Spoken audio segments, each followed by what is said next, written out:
옛날 어느 마을 박대감은 장기를 잘 두어 감히 적수가 없었다. 내기로 장기를 두어 얻은 재물 또한 적지 않았으며 그는 누구와 장기를 두어도 이긴다는 자신감을 가지고 있었는데, 그러던 어느 날 시골에서 올라온 한 젊은 선비가 인사를 올리며 소생은 장기를 잘 두어 시골에서 유명한 사내이옵니다. 내 한양에 올라와 풍문으로 들으니 대감님께서 장기 수가 매우 높다 하니 이참에 소생과 한판 드시는 것을 허락하시겠습니까? 젊은이 좋구려. 그런데 장기는 재물을 걸고 두는 내기 장기라야 재밌지 않겠는가? 네, 대감, 소생도 그렇게 생각하옵니다. 하오나 제가 시골에서 올라온 터이라 재물이 없으니 소생이 가지고 온 말과 종을 걸고 해도 되겠습니까? 만일 대감이 지시면 거기에 합당한 재물을 저에게 주시면 어떠할지요? 아주 좋은 생각이네. 그렇게 두 사람은 장기를 두기 시작하는데 그 결과 세 판을 겨뤄 한 판은 선비가 이기고 두 판은 박대감이 이기게 되는데, 이에 선비는 크게 절을 하고서는 대감의 높은 수에는 당해낼 사람이 없을 것 같습니다. 그렇게 선비는 말을 건네며 종과 말을 두고 떠났다. 박대감은 말을 보니 매우 건강하여 마음에 들었고 말을 몰고 온 종도 건강한 것이 특별히 잘해주라고 일렀다. 그렇게 열흘이 흐르고 선비가 다시 나타나 인사를 올리는데, 소생이 이번 과거에 낙방하여 내려가면서 대감께 작별 인사라도 드릴까 하고 찾아왔습니다. 헌데 이참에 다시 한번 소생과 장기를 두시지 않으시겠습니까? 내기 장기를 두어 대감이 지면 소생의 말과 종을 돌려주시고 소생이 지면 시골에 있는 전담 문서를 바치겠습니다. 그거야 나야 좋지. 어디 한번 다시 겨뤄보세. 그렇게 장기를 두게 되었는데 박대감은 세 판을 내리 선비에게 지고 말았다. 참으로 모를 일일세. 그 짧은 동안 어디서 술을 배워 이렇게 늘었는가? 그거 참 신통하구만. 대감님, 그게 아니옵니다. 사실 소생의 장기 수준은 8도에서 최고 수준입니다. 처음부터 대감의 실력으로는 제가 차포를 떼야 소생에게 미칠 정도입니다. 제가 시골의 가난한 선비로서 한양에 와보니 종과 말을 맡길 데가 없어서 일부러 저드리고 저들을 맡아 주도록 속인 겁니다. 이제 장기에 지셨으니 종과 말을 돌려주시지요. 이에 대감이 아, 그렇구나. 그 말인즉슨 사기 장기를 치셨다는 말이군. 어찌 정정당당한 승부에서 사기를 치는가?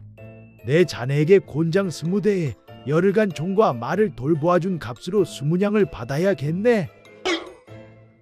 아이고, 대감마님 용서해 주십시오.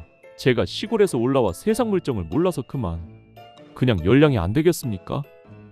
하니 대감이 허허, 말이 그렇다는 것이네.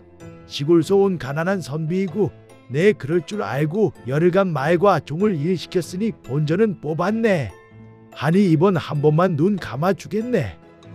감사합니다, 대감마님. 대신 다음에 과거 보러 올 땐 삼삼한 여종 하나 데리고 오시게. 그럼 공짜로 보관해 줌세.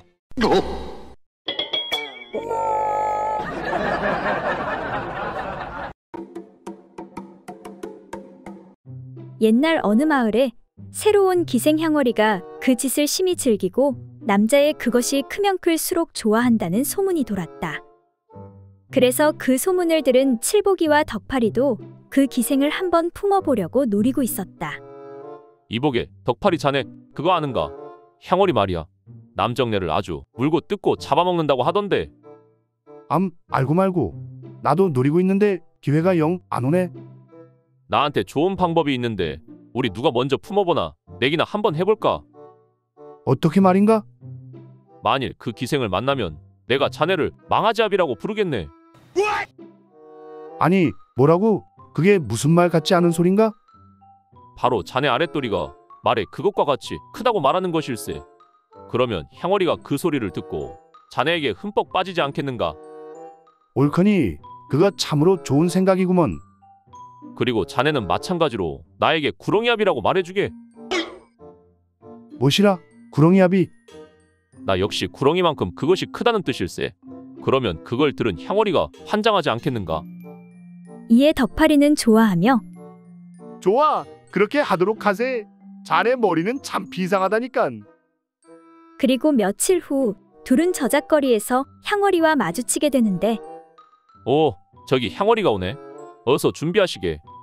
이봐, 덕팔이, 이 망아지 아비야. 친구, 왜 나를 망아지 아비라고 부르는 건가? 그때 칠복이는 장난이 치고 싶어 말을 꾸며내는데 그거야, 자네가 암컷 말만 보면 환장하고 앵겨드니 말이야. 무엇이라? 자네 그게 무슨 말인가? 그 말에 화가 난 덕팔이도 맞받아치는데 그러는 칠복이 자네는 구렁이만 보면 환장하고 앵기니 구렁이 아비가 아닌가? 이에 향어리가 인상을 쓰며 말하는데 아니 뭐라고? 세상에 뭐 저런 짐승보다 못한 사내들이 다 있어. 그리하여 두 사내는 기생을 품어보지도 못하고 헛된 별명만 얻고 결국 마을에서 쫓겨났다고 한다.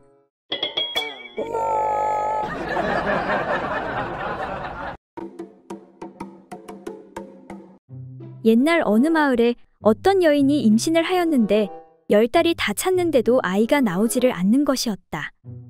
심지어 12달이 지나고 15달이 지나도 아이가 나오지 않자 남편은 동네 창피하면서도 걱정이 돼서 견딜 수가 없었다.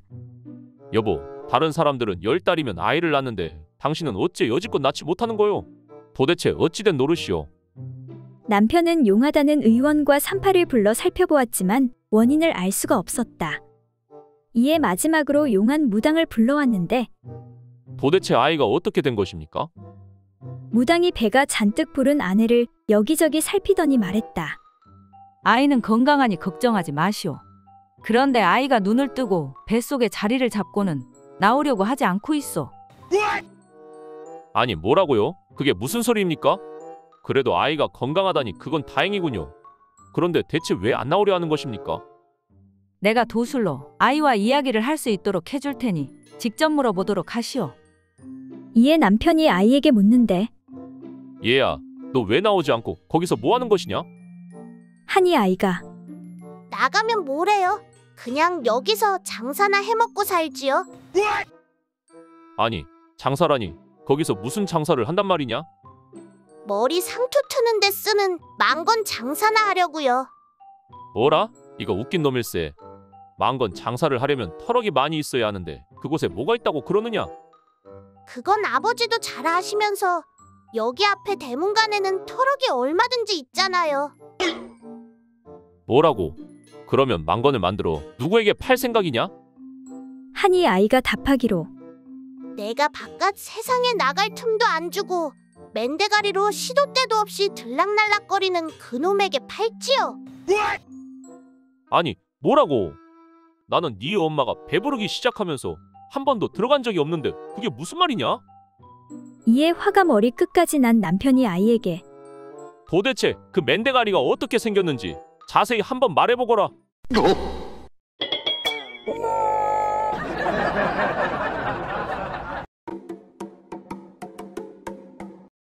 옛날 어느 마을에 인자하고 자비로운 의원이 살고 있었다. 그래서 그는 마을에서 덕망이 높았고 의술도 뛰어나 따르는 이들이 많았다.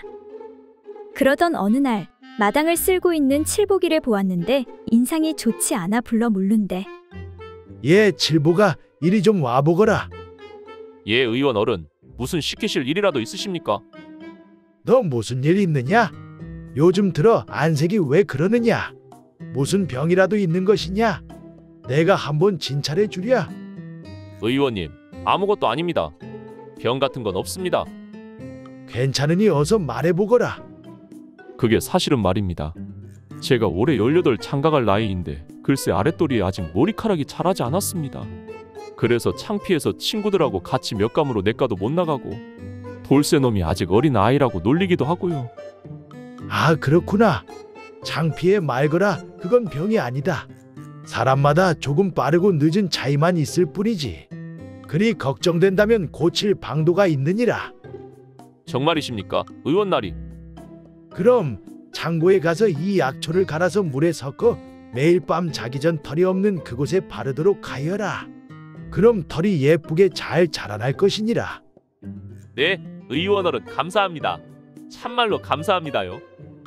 그리고 시간이 흘러 보름 후 의원님 말씀대로 하니 정말 털이 자라났습니다.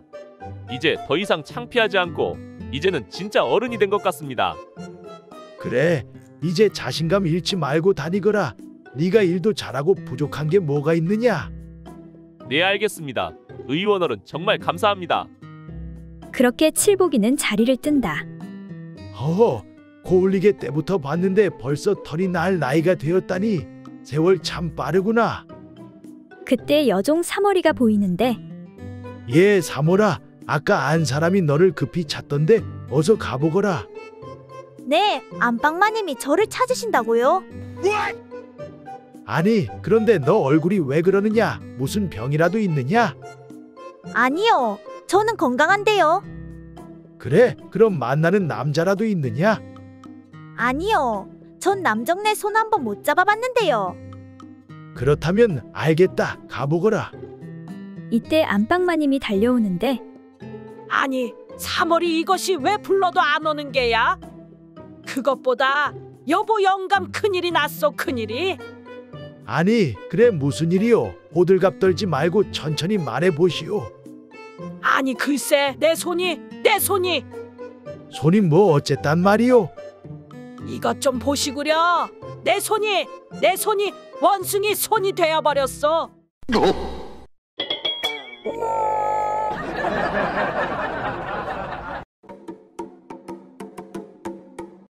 마을에서 별로 멀지 않은 어느 절 뒷마당에 감나무 한 그루가 있는데 가을이 되자 주렁주렁 매달린 감이 탐스럽게 익었다. 하루는 나무꾼이 그 앞을 지나가다가 마침 출출하기도 해서 슬그머니 그 나무 위로 올라가 감으로 배를 채우기로 했다. 배가 고픈데 감이나 좀 따먹어야겠다. 그런데 공교롭게도 그때 어떤 젊은 중 하나가 여자를 데리고 나타나더니 하필이면 감나무 아래에 앉는 것이 아닌가. 눈치를 보니 중이 불공 들이러 온 여자를 유혹하는 중이었다. 중이 뭐라고 하자 여자가 대꾸했다. 안 돼요. 아무리 그래도 전 괜한 짓으로 아이라도 가지게 되면 당장에 동네에 소문이 돌 텐데. 여자의 그 말에 중이 태연자약 받아 넘겼다. 아무 걱정 말라고. 내가 다 알아서 한다니까. 그런 실수는 절대 안 해. 이승에선 쓸데없는 걱정 다 집어치우고 부처님께서 점지해 주신 즐거움만 누리면 되는 거야. 하면서 여자를 깔아뭉개기 시작했다. 이쯤 되자 여자도 흥분이 되는지 못 이기는 척 그의 품으로 파고들었다. 두 사람 다 모처럼 안에 부처님께서 점지해 주신 즐거움을 맛보느라 번갈아 신음소리를 흘렸고 일은 한참 만에야 겨우 끝났다. 여자가 몸을 추스린 후 풀밭에 앉아 또 중얼거렸다. 이를 어쩌면 좋나. 저질러서는 안 될 짓을 했으니 만약 애라도 생기게 되면. 중이 이번에도 혀를 찼다. 또 그 쓸데없는 걱정. 안심하래도 그러네. 만약 일이 잘못돼 애가 생긴다고 해도 위에서 내려다보고 계시는 분께서 다 뒤처리를 해주실 텐데 뭘. 젊은 중의 그 말에 여태껏 숨을 죽인 채 밑을 훔쳐보고 있던 나무꾼이 깜짝 놀라며 외쳤다. 쓸데없는 소리 하네. 재미는 저희들끼리 보고 뒤처리는 나한테 시킨다고 참 염치도 좋다. 이에 젊은 중이 소스라치게 놀라 납작 엎드리며 말했다. 나무 아미타볼 관세음보살.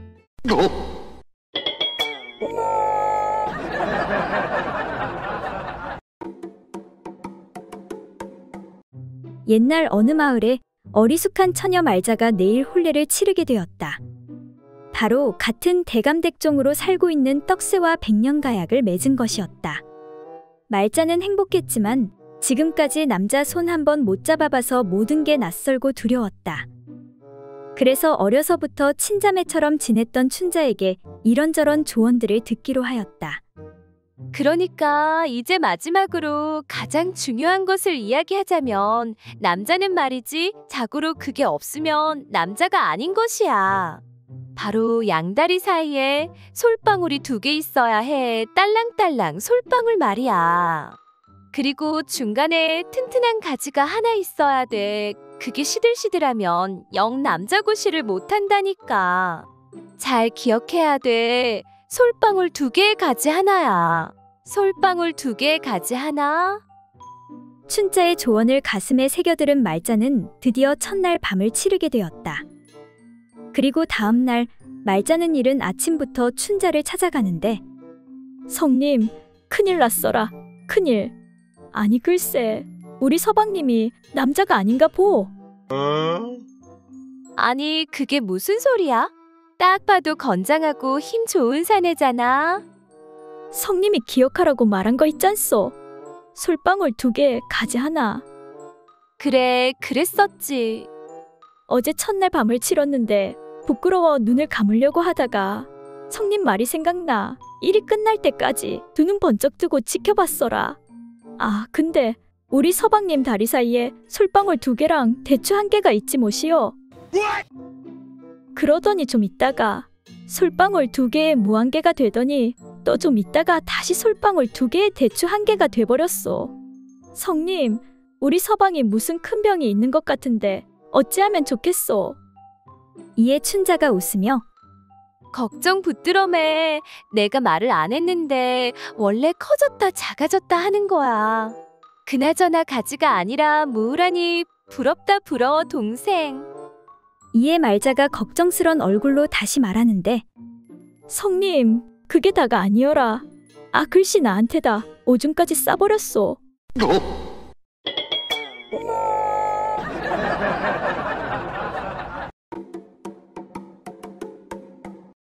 옛날 어느 마을에 홍기를 놓친 머슴 달봉이는 장가를 가고 싶은 마음이 굴뚝 같았다. 그러던 어느 날 마을길을 지나가는데 어느 한 꼬마 녀석이 막대기로 뱀을 괴롭히고 있는 게 아닌가. 이에 달봉이는 불편한 마음이 생겨 아이를 따끔하게 혼내는데 야, 이 녀석아, 말 못하는 짐승이라고 그렇게 괴롭히면 되겠느냐? 무릇 생명이란 모두 소중한 것이란다. 그런 못된 짓은 그만두고 집에 가서 강아지 밥이나 주거라. 이에 아이는 달봉이를 노려보며 말하길 뭐라는 거야, 꼰대. 그렇게 말이 많으니 그 나이 먹도록 장가도 못 가지. 그렇게 아이는 재빨리 자리를 떠났다. 저저 싸가지 없는 거 보소. 하여간 요즘 애들은 버르장머리가 없다니까. 나 때는 어른한테 말대꾸 하다간 빗자루가 남아나질 않게 혼났는데 말이지.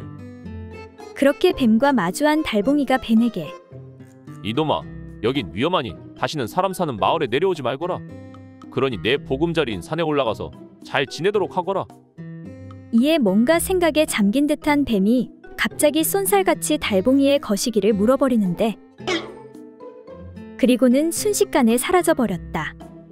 이에 고통에 화가 치밀어 오른 달봉은 아우, 저 싸가지 없는 뱀놈의 자식이. 내 앞으로 하루 3끼를 뱀탕만 먹고 소주도 뱀 소주만 먹어야겠다. 은혜를 원수로 갚아. 그렇게 고통스러워하는 도중 어떤 처녀가 달봉이 앞에 서게 되는데 이보십시오. 무슨 일인데 그리 고통스러워 하십니까? 저는 의녀인데 혹시 제 도움이 필요하십니까? 아이고, 그게 말이오. 남사스러워 말하기 어렵소. 어서 말씀해 보시지요. 사실 뱀에게 거시기를 물렸소이다. 어머, 그럼 빨리 독을 빼는 응급처치부터 해야 합니다. 어서 바지를 내리십시오. 그렇게 치료를 시작하려는데 다른 사내가 나타나 말했다. 멈추거라. 경험이 부족한 네가 독을 빼내다 오히려 독이 옮으면 어쩌려고 그러느냐? 내가 할 테니 너는 어서 비키거라. 이복에 아무 걱정 마시게. 내가 바로 그 유명한 의원 하준이라네.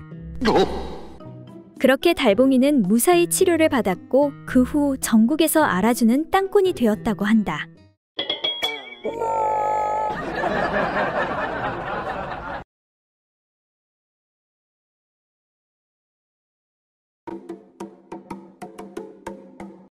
옛날 어느 대감댁 안사람인 최부인은 마음씨가 곱고 인자한 여인이었다. 그래서 그녀를 따르는 하인들이 많았는데 어느 날 최부인이 마당에서 일을 하고 있는 사월이를 보니 안색이 안 좋은 게 아닌가. 예, 사월아, 잠깐 이리 좀 와보거라. 예, 주인마님 부르셨습니까? 너 무슨 일이 있느냐? 얼굴이 안 좋구나. 왜 그러느냐? 그게 말입니다. 사실은 고민이 있어서 그렇습니다. 그래, 고민이 무엇인지 나에게 말해보거라. 그게 말씀드리기가 좀 거시기해서. 괜찮으니 어서 말해보거라. 그러니까 다름이 아니라 제 사타구니에 주먹만 한 점이 있는데 그것 때문에 창피해서 그렇습니다. 그래, 그렇단 말이지. 허나 점이 보이지 않는 곳인데 그렇게 고민할 것까지 있느냐? 일상생활에 지장이 있는 것이냐? 일상생활에는 전혀 지장이 없습니다. 그럼 부끄러워하지 말거라. 나도 가슴에 사마귀가 있는데 지금까지 아무 문제 없이 잘 살고 있으니 괜한 걱정하지 않아도 되느니라. 사실은 점이 있어서 고민인 것보다 여기저기서 사람들이 놀리는 게 아닙니까? 칠복이도 놀리고 덕파리도 놀리고 얼마 전부터는 멍청한 돌쇠놈까지 저를 놀립니다. 아, 그렇구나. 남의 단점을 놀리다니 몹쓸 것들이구나. 가만, 그런데 그것들이 어떻게 그것을 알고 설마 내 사마귀도 놀리는 것은 아니겠지? 내 이것들을 그냥 아주 요절을 내버려야 되겠구만. 흥분한 최부인에게 사월이가 주인마님, 그래도 대감마님께서는 안 보이는 큰 점은 복점이라고 칭찬해 주셨습니다.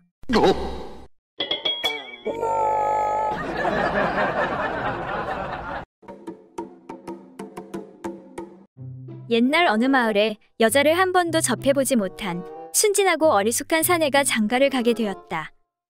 드디어 첫날 밤, 신랑은 어찌할 바를 몰라 우물쭈물하고 있었다.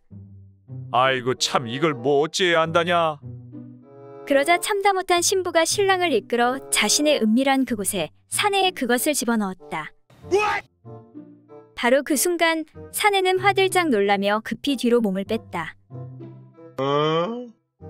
그리고는 옷가지를 챙겨들고 잽싸게 도망쳐 나왔다.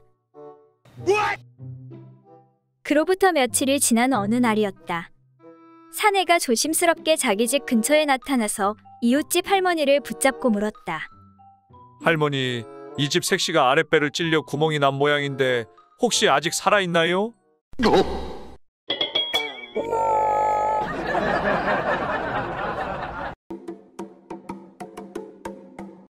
옛날 어느 마을에 잘난 조상 덕으로 원님이 된 바보가 있었다. 그는 정말 대단한 바보였다.